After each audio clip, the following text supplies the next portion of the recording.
then go back with a wet finger to sort of like reduce the sharpness of it, and really just doing that where you've got those general folds will very much allow you to sort of imitate fabric. And I'm going to go ahead and just attach this to my piece. I cannot stress to you guys, if you haven't already started, if you have, please make sure it's not too thick. Quarter of an inch, half an inch thick is ideal, because if you go too thick, and I don't know about it and I don't know to plan for it, what's going to end up happening is wherever it's the thickest is going to crack.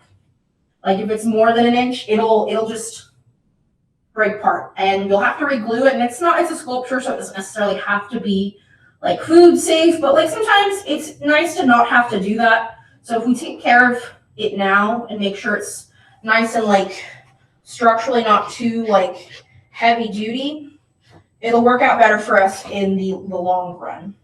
So I'm just going to go ahead and like attach my bits here, and I really want to make sure I don't push down too much where I've created those like more interesting folds, because if I try to compress those things, I'm going to lose all the work I've already put into it.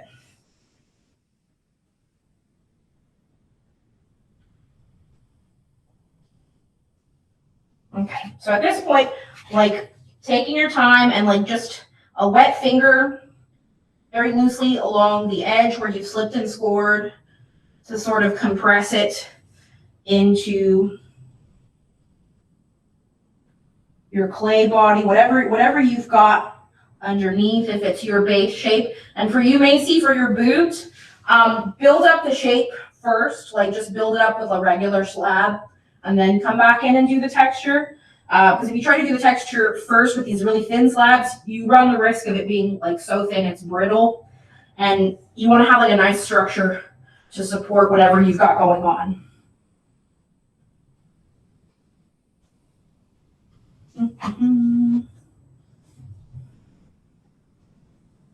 And it's always sort of nice, like especially with fabric, you see this sort of like bunch here, these sort of like textured folds that if we were to do like a still life would be really gorgeous. We can imitate that very easily with clay. And what I'm going to do to sort of play on that is I'm going to cut like an even thinner strip off my piece, and I'm just going to like roll it between my hands real fast and sort of just go with the natural curve I've already sort of made, and slip and score and a wet finger. And the wet finger is really going to be the ticket here, because while a tool is really nice, your finger's going to hold a little more moisture than like your fettling knife or your needle tool. So, and like sometimes you get a little more control with like your digits versus depending on something that is an external object. And just think about how like in your case you're doing boots, think about how like that leather sort of bends and cracks on the back end, or where your heel kind of comes in contact with it.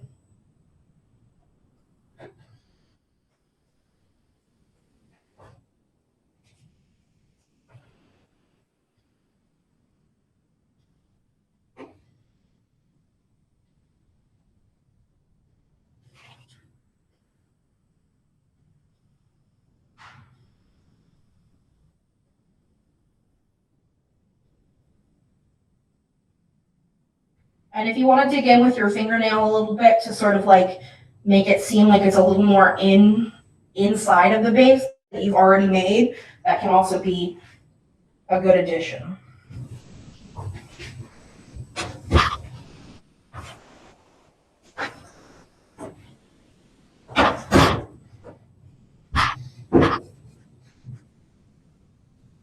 Professor, this is Brandy. I just wanted to say thank you. I'm going to go ahead and sign off since our student's not here.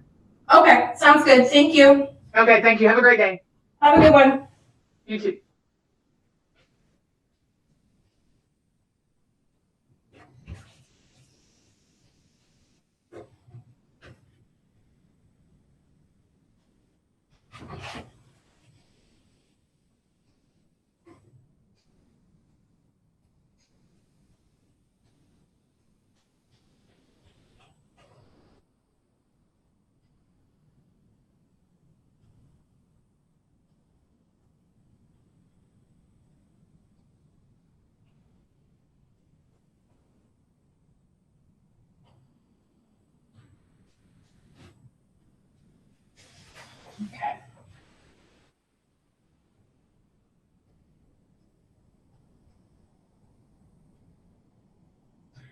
So another thing I'm gonna ask that you pay attention to, Macy, when you're doing your boots is, the stitching.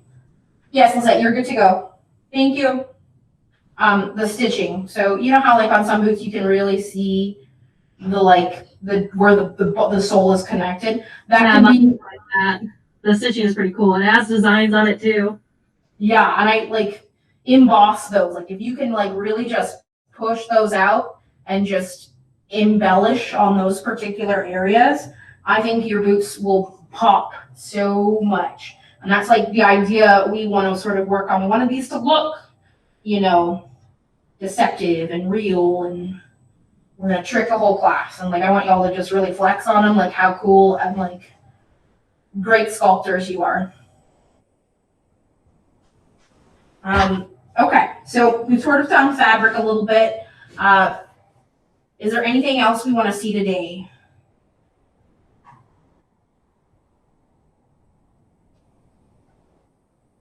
Plastic. Oh.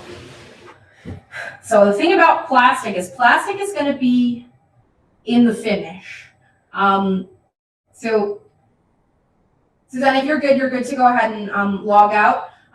If you'll, that work in progress discussion board, whatever you get done this week, try to upload another photo to that particular, like you did it this week, and just do the same thing you did last week, okay? All right, so thank you. Have a good one.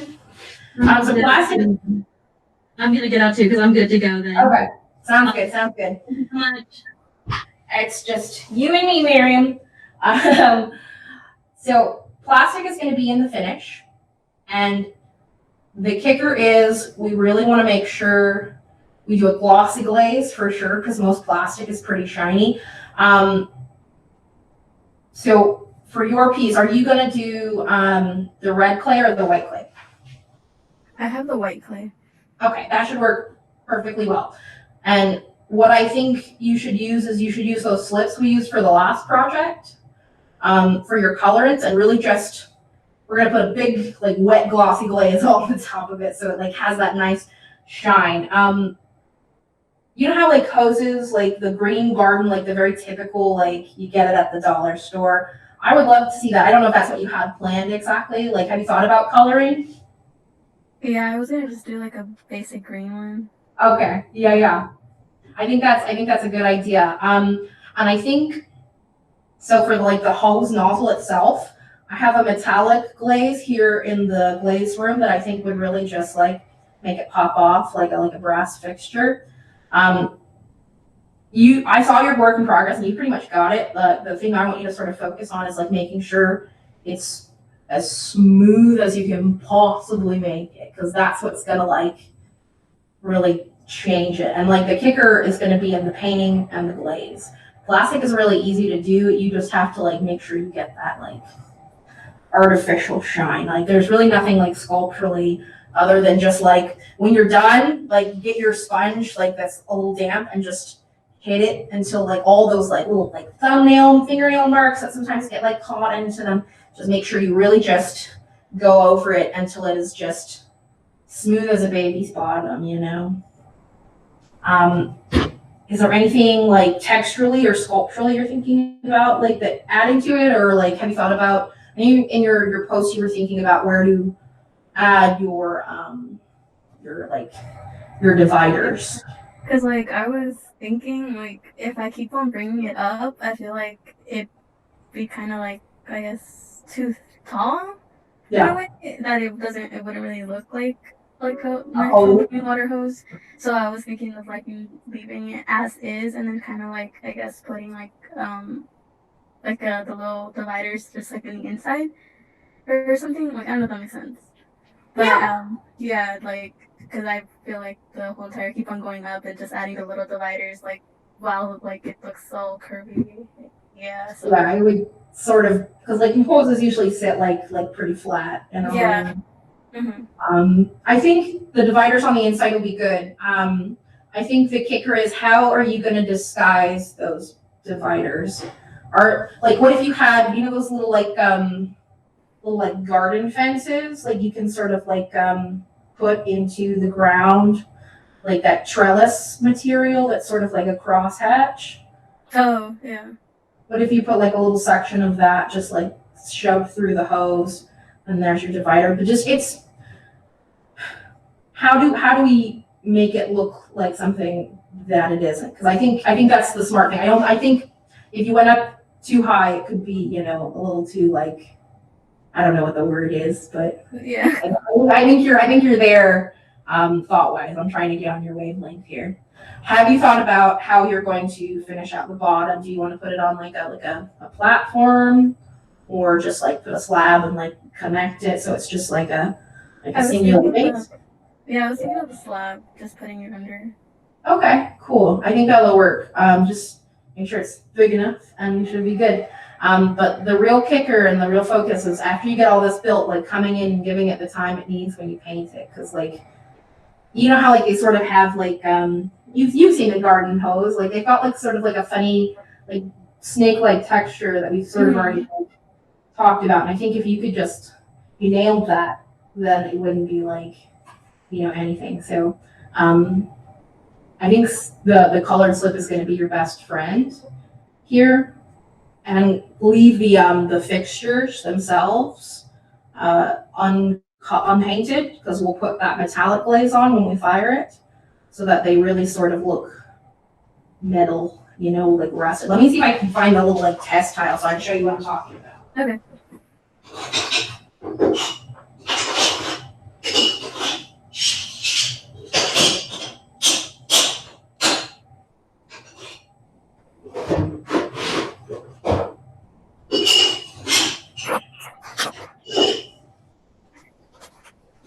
So I've got a big bucket full of this, and it's sort of a gold color, but it's a gold with a little bit of like a black underline. It turns out really nice, and it's sort of textures like that hammered metal. So I think it would do really well with what you've already got sculpted on there. Yeah. All right. That's before we fire it, or? So we're gonna bisque fire it first. So you're gonna finish it, bring it in when it's leather hard, and do the green. And then we're gonna bisque it, and then you're gonna come back in later, and we're gonna do the gold and the gloss, Okay. and then we're gonna fire it one more time, and then we'll do that. Okay. All right. Good. Sounds great. How's your car? Everything working out okay? Yeah, the engine died, so we'd have to get a new one. But yeah, but I mean, I'll probably try to get a new engine soon. Okay. No rush. Let me know if you are having any difficulties. Okay. Yeah. So about like what, 2 weeks, 3 weeks. So it'll be all right. Yeah, I'll probably just ask my mom if she can just take me over there or something. Give you a ride. Yeah. And you can always just like come and like bring like a little Tupperware and pick up like for the slips, just come and get the colors you need and just get like a variety of what you think you might need, and then, you know, take it home. So that way your mom doesn't have to like wait in the parking lot for you, and then you can come back when it's done, just put it on the shelf real fast. Or you can just finish it that day. Either or, it's up to you. Sounds good. Thank you. All right. Well, I will see you next week. Just like Susanna, upload to the work in progress. You were pretty good about it last week, so just do the same thing. I just want to see like what kind of like where y'all are at, like because you're all sort of working at home and everybody's sort of like in here, so I can kind of like see what they're doing. But I want to make sure y'all are like rolling on track, so that way we don't end up like, you know, stressing at the last minute. Okay, I will. All right. Have a good one. Okay. Thank you too. Bye.